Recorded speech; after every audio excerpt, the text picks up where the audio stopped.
이스라엘의 왕이 되어 다스린 지가 2년이 지났습니다.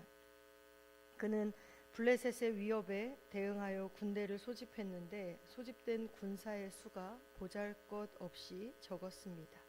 블레셋 대규모 군대에 맞서 싸우기에는 너무나도 역부족이었습니다. 사울이 공식적으로 왕이 된 후 첫 전투라고 할 수 있는 이 싸움에서 이스라엘은 패전의 위기에 처하게 됩니다. 사울은 상비군을 3,000명을 두었는데 그 중에 2,000명은 자기와 함께 있게 하고 나머지 1,000명을 아들 요나단과 함께 보냅니다. 요나단이 군대를 데리고 블레셋의 수비대를 공격하자 블레셋이 반격을 준비합니다. 이에 이스라엘 백성은 사울이 주둔하던 길갈에 모여 싸움을 준비하지만 수적 열세가 너무 극심하였습니다.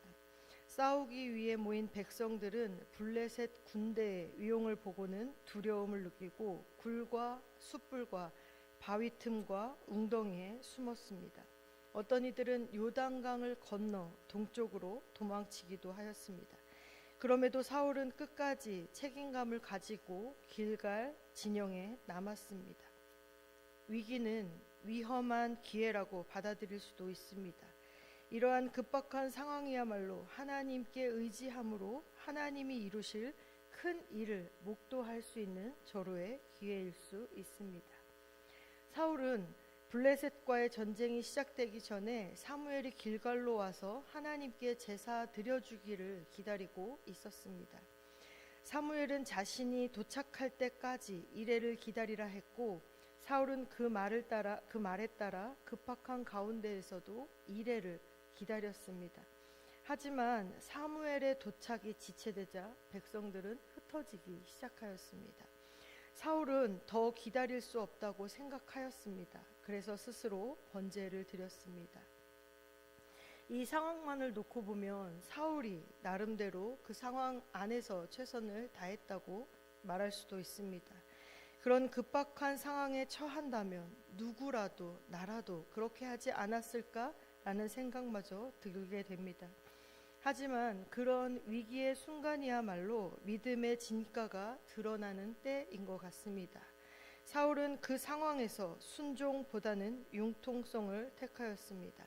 그러나 패하면 패하리라 혹은 죽으면 죽으리라 하는 믿음의 결단과 순종이 필요한 때였습니다. 성경에는 극적인 장면들이 많이 등장합니다. 사무엘이 등장한 오늘 장면도 딱 그렇습니다. 공교롭게도 사울이 번제를 마친 바로 그때에 사무엘이 도착하였습니다. 사무엘은 사울이 제사를 드린 것을 문제 삼기 시작합니다. 그리고 사울은 왜 그랬는지를 해명하지요. 백성들은 겁을 먹고 흩어졌습니다. 당신은 제 시간에 도착하지 않았습니다. 블레셋의 공격이 임박해오는 상황이었기 때문에 부득이하게 번제를 드릴 수밖에 없었습니다. 라고 설명하고 있습니다. 사울은 지금 상황윤리를 적용하여 자신을 합리화하고 있는 것이지요. 상황윤리란 절대적으로 옳고 그른 것이 아니라 상황에 따라 옳고 그름을 판단할 수 있는 논리입니다. 일반적으로 제사장이 와서 제사를 드리는 것이 맞지만 이렇게 급박한 상황에서는 신속하고 합리적으로 판단해서 제사를 드려야 하는 것이 사울의 상황 논리인 것이지요. 하지만 하나님의 명령, 하나님의 진리는 그렇게 상황에 따라 변하는 것이 아니었습니다. 사울은 하나님의 명령을 지키며 하나님이 하실 일을 끝까지 기다리기보다는 자신의 판단력을 의지하고 융통성을 발휘하여 문제를 해결하고자 하였던 것이죠. 제사를 드리기만 하면 하나님께서 이 전쟁 가운데 당연히 도우시리라는 그릇된 믿음도 가지고 있었습니다.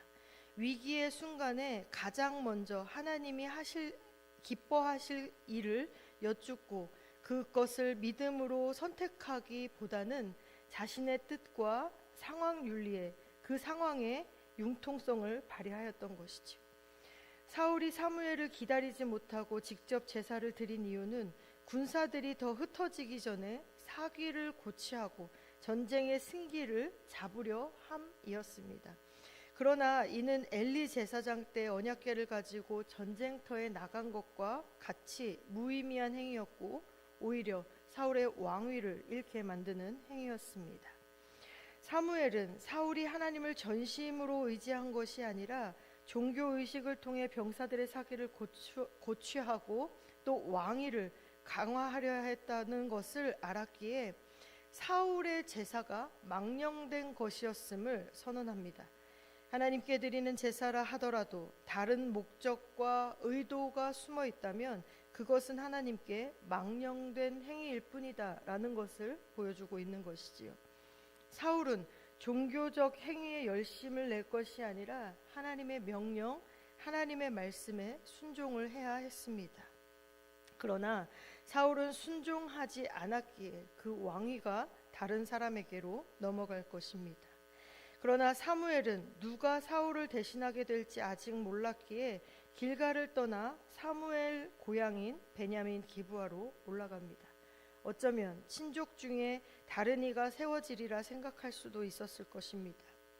우리가 하나님의 복을 받을 수 있는 유일한 길은 하나님의 말씀을 바르게 알고 철저하게 순종하는 것에 있습니다.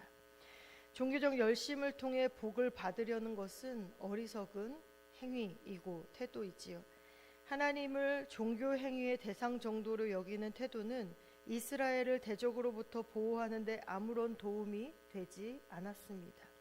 사울은 이스라엘 역사상 최초로 3,000명의 정규군을 편성한 왕이었지만 정작 블레셋의 대군 앞에서 그의 옆에 남아있는 군사들은 고작 600명 정도였습니다.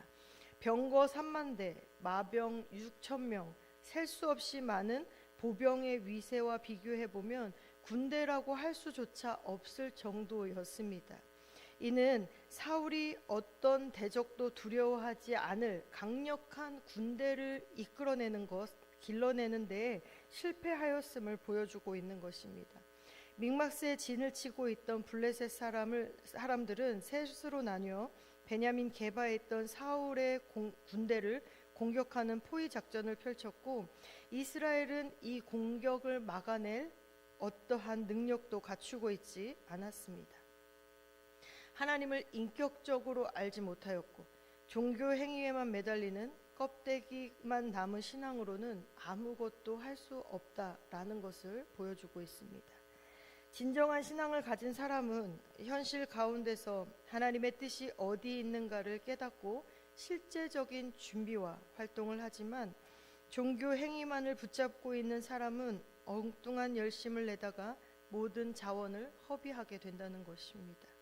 당시 블레셋 사람들은 철을 다루는 기술을 가지고 있었는데 이스라엘 사람들에게 그 기술을 전수하는 것을 싫어하였습니다. 이스라엘 사람들은 철기로 된 농기구를 구하거나 수리하는 일을 블레셋 사람들에게 의존할 수밖에 없었습니다. 사울이 군사력을 강화하기를 원했다면 당연히 그 기술들을 어떻게든 습득하여서 무기를 개발하는 노력을 했어야 할 것입니다. 그러나 사울은 왕으로서 마땅히 해야 할 일을 하지 않았고 사울과 요나단 외에 이스라엘 군사들의 손에는 철로 된 무기가 없었다라고 기록하고 있습니다. 이처럼 신앙이 현실에 뿌리내리지 못하고 종교 행위에 그친다면 현실에서 아무런 능력도 발휘할 수 없게 되는 것이지요.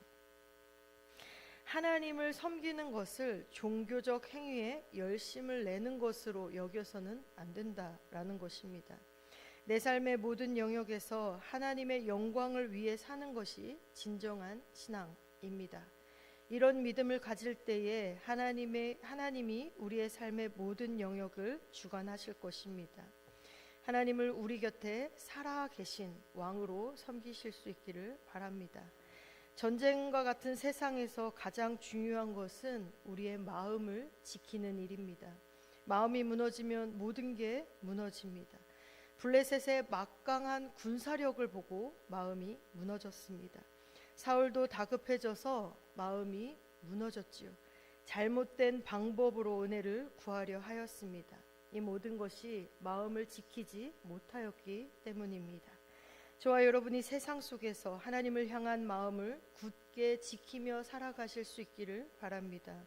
예측하지 못하는 때에 예측하지 못하는 방식으로 찾아오는 위기에 하나님의 약속의 말씀을 믿고 그 약속의 말씀을 기다릴 수 있는 하나님의 인도하심을 경험할 수 있기를 바랍니다. 나의 한계를 인식하고 하나님을 찾는 데에 우리의 온 지혜를 사용하실 수 있기를 바랍니다. 이것이 사무엘이 사울에게서 기대했던 하나님의 마음에 합한 모습일 것이고 오늘날 우리가 마땅히 지녀야 할 자세일 것입니다. 기도하겠습니다. 하나님은 여전히 역사의 배후에 계십니다. 하나님이 보이지 않아도 하나님의 일하심을 느껴지지 않아도 하나님은 잠시도 쉬지 않고 역사를 주관하시는 분이심을 믿습니다. 전쟁과도 같은 세상에서 무엇보다도 하나님을 향한 마음을 굳게 지키며 살아갈 수 있도록 인도하여 주옵소서. 종교 행위의 열심이 아니라 하나님의 말씀에 순종하여 살아갈 수 있도록 인도하여 주옵소서. 위기에 하나님의 말씀만을 믿고 하나님의 인도하심을 기다릴 수 있는 믿음을 더하여 주옵소서. 우리의 삶의 모든 영역에서 하나님의 영광을 위해 사는 것이 진정한 신앙임을 깨닫게 하시고 우리의 신앙이 그렇게 살아갈 수 있도록 인도하여 주옵소서. 그리하여 하나님의 살아계심을 우리의 삶 속에서 나타내 주옵소서. 육신의 질병으로 생각의 약함으로 마음의 약함으로 고통받는 자들을 친히 찾아가 주셔서 위로하여 주시고 약속을 완전히 이루시며 참된 안식을 주시는 하나님이 함께하고 계심을 아는 은혜와 믿음을 베풀어 주옵소서. 이 시간 정성을 다하여 1,000번째 예물을 하나님 앞에 올려드립니다. 그리 아니하실지라도 감사하며 하나님의 인도하심을 기다릴 수 있는 믿음으로 살게 하시되 하나님의 때에 하나님의 살아계심을 경험하는 삶이 되게 하여 주옵소서. 예수님의 거룩하신 이름으로 기도합니다. 아멘.